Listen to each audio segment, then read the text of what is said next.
Hello my dear students. Uh, Hello my dear students. Page 1.58 class 12 accounts TS Grewal का question. Page 1.58 class 12 accounts TS Grewal का question. Illustration 43. ठीक है, please ध्यान दीजिएगा. P and Q are partners in a firm sharing profits equally. दोनों की fixed Capitals दे रखी हैं हमें 1 लाख और 50,000. Partnership deed provided for interest on capital at the rate of 10% per annum for the year ended 31st March. दो partners हैं, उनकी ना फिक्स्ड कैपिटल है 1 लाख और 50. हमने क्या किया, हमने उनको प्रॉफिट डिस्ट्रीब्यूट कर दिया, हम उनको IOC देना भूल गए.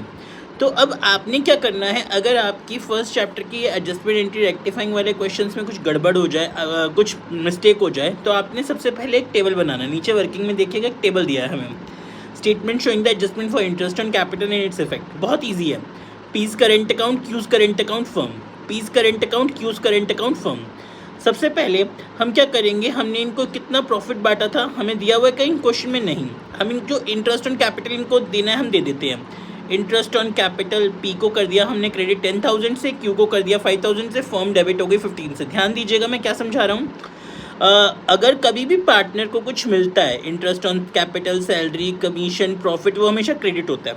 पार्टनर्स को क्रेडिट में हो गया, उसके बाद फर्म डेबिट हो गई 15 से. अब जो हमारा 15 का डेबिट है यानी लॉस है, 7500 7500 पी और क्यू के बीच में स्प्लिट हो जाएगा, दोनों डेबिट हो गए, फर्म क्रेडिट हो गई. फर्म को न्यूट्रल कर दिया हमने. अब आपने दोनों साइड का टोटल करना है. एक का 10,000 है, एक का 7500, 5,000, 7500. तो 2500 क्रेडिट कर दिया हमने. Balance to be adjusted net effect. P का जो बड़ा वाला साइड का बैलेंस है, जैसे इस साइड 10,000 है, इस साइड 7500 है, तो 10,000 के बाद बैलेंस कितना बच रहा है हमारा 2500 क्रेडिट का. बड़ी वाली साइड को डिफरेंस देना है, बड़ी वाली साइड को डिफरेंस देना है. 2500 पी क्रेडिट हो गया, 2500 से क्यू डेबिट हो गया. तो एंट्री बन गई हमारी rectifying entry, Q's current account debit to P's current account. ध्यान से देखिए, बहुत अच्छा क्वेश्चन है. एडजस्टमेंट एंट्री इस तरह से हमें सारी समझ आ जाएगी इसे 2 मिनट के अंदर अंदर. Q's current account to P's current account, क्योंकि क्यू अपने बैलेंस में लास्ट में डेबिट हो रहा है और पी क्रेडिट हो रहा है. परफेक्ट.